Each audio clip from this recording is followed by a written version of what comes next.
Hello, CHATS Toastmasters member. Happy holidays. Thanksgiving is this week, which means it's the official week of gratitude. Now, I know some of you might be more excited about Black Friday shopping, but I hope that you at least remember to be grateful for 24 hours for all the things that you have and at least show some gratitude before you go out and start to buy more stuff.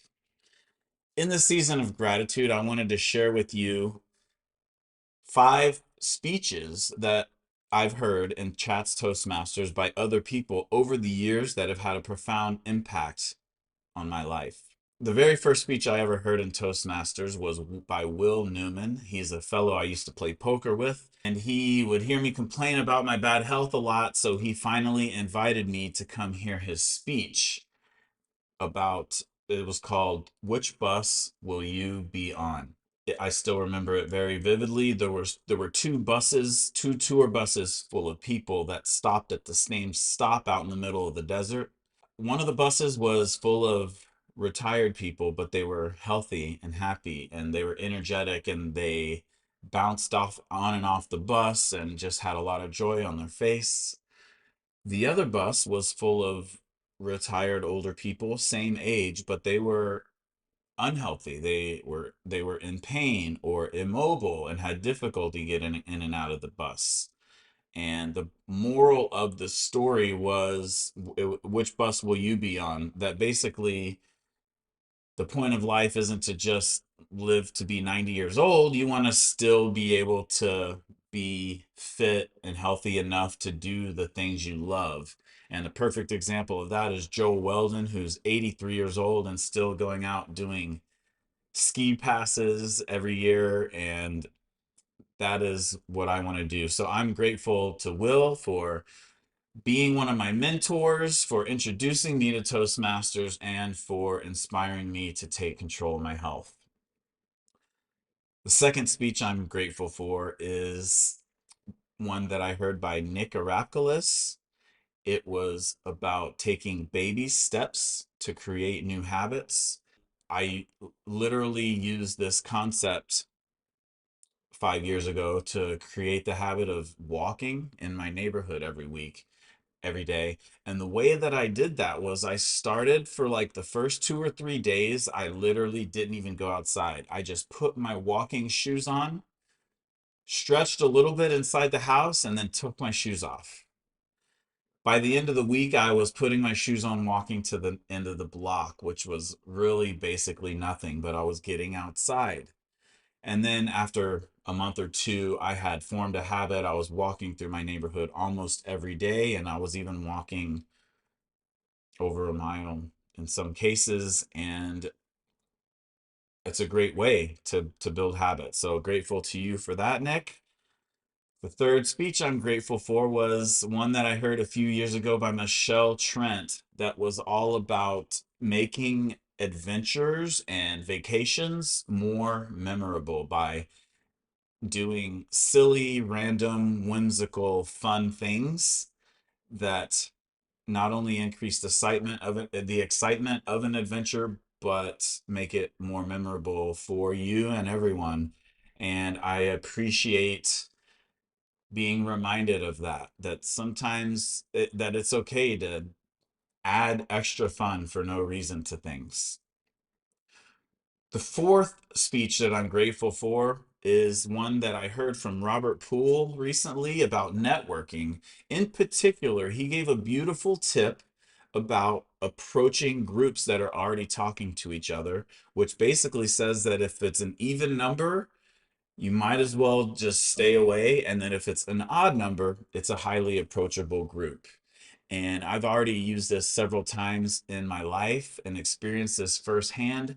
The first experience was I was at a party and I arrived right as the party was ending and some people were heading out to the parking lot.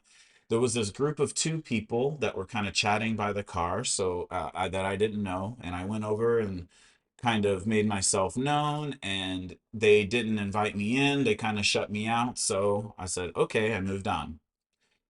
Then there was a group of three people, so I went over to that group, and sure enough, one of the girls peeled off and was talking to me while the other guy and girl kept having their own conversation. And that's when it hit me. Robert's advice really works. And I had another experience just 2 days ago, this past Monday after Toastmasters.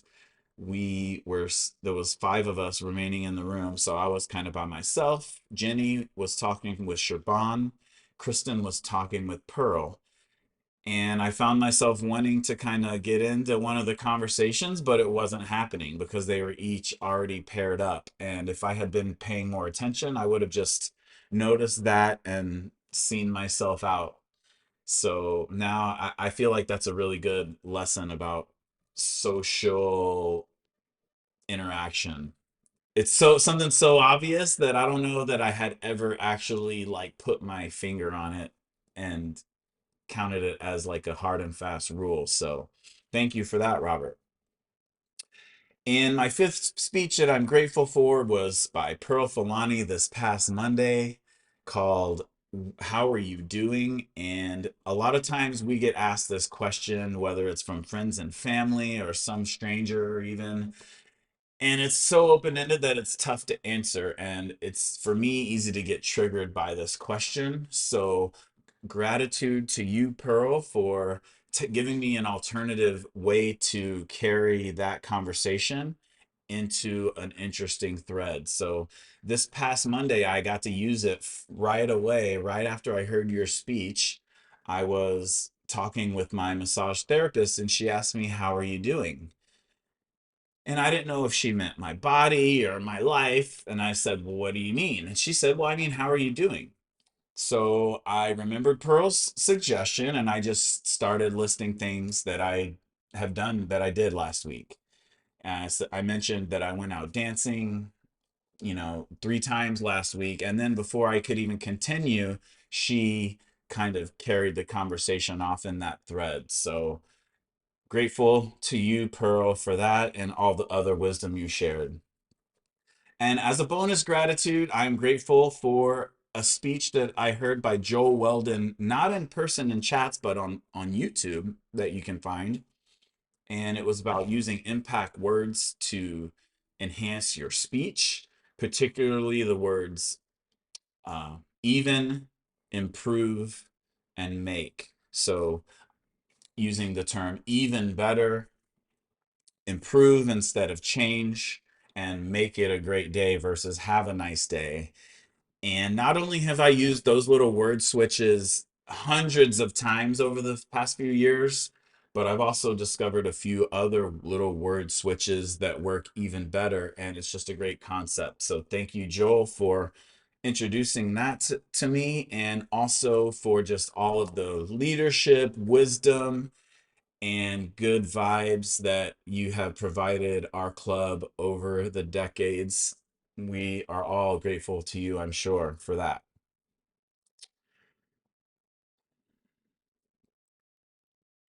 And most importantly, I'm grateful for you. If you're still listening right now, thank you. And I'm grateful to you and all of your energy and effort and expertise that you bring to Chats Club. Every meeting that you attend would have a different energy if you weren't there. And so I am grateful to you for your participation, your good energy and support and kindness. I'm excited to see where 2025 takes us as a club.